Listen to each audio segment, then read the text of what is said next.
Hi, this is Rolf Yungclas with this edition of Speakin' Out, published in the July 7th, 2010 edition of the Haskell County Monitor Chief in Sublette, Kansas.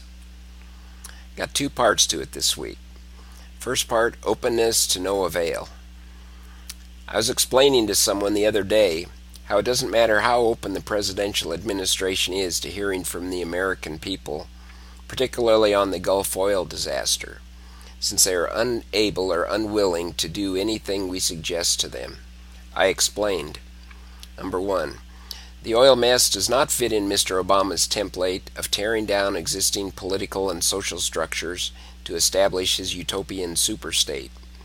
Two, the bureaucratic structure that he is trying to build on for his transformation has become the precise thing in the way of his effectively addressing the consequences of an uncapped oil gusher in the Gulf of Mexico.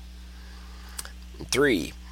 It's becoming more and more apparent that the President and his staff either don't know how to make executive decisions, or they are so focused on the pursuit of a political agenda that they don't understand the significance of each crisis this nation faces.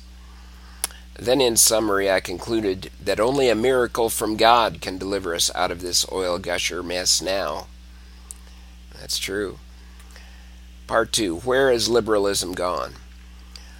Liberalism, as one of the two dominant political philosophies, has for all practical purposes disappeared from the national political scene.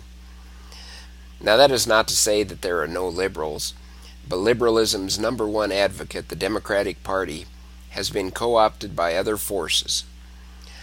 I believe the last presidential election signaled the end of liberalism's predominant place in the Democratic Party.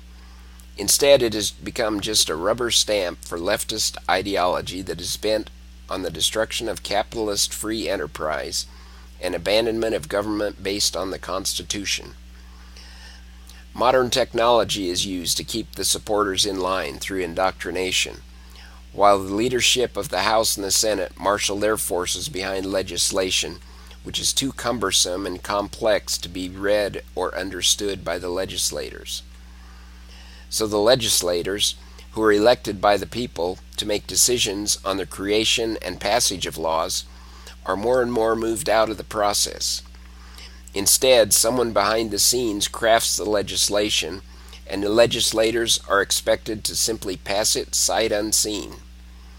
Is it any wonder that the current minority party, the Republicans, are found voting against so much of the legislation that comes to the floor, voting 100% against it numerous times?